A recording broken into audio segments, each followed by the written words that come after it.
Oman উপসাগরে ইরানি মালবাহী জাহাজ তুস্কা জব্দ করে রেখেছে যুক্তরাষ্ট্রের নৌবাহিনী। এ ঘটনার তীব্র নিন্দা জানিয়েছে ইরান।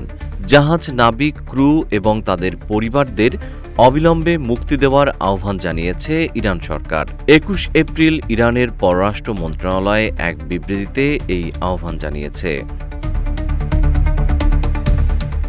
যুক্তরাষ্ট্রের প্রেসিডেন্ট ডোনাল্ড ট্রাম্পের ভাষ্য অনুযায়ী ১৯ এপ্রিল ওমান উপসাগরে তাদের নৌ অবরোধ না মেনে অতিক্রম করার চেষ্টা করায় ইরানি জাহাজটি জব্দ করেছে মার্কিন নৌবাহিনী। এ সময় ইরানের পতাকাবাহী জাহাজটিতে গুলিও চালানো হয়।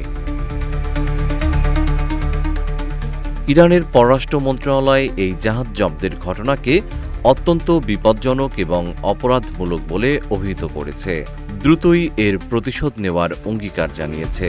বিবৃতিতে বলা হয়েছে, এতে কোনো সন্দেহ নেই যে ইরান তার জাতীয় স্বার্থ ও নিরাপত্তা রক্ষা এবং নাগরিকদের অধিকার ও মর্যাদা রক্ষায় সর্বশক্তি নিয়োগ করবে।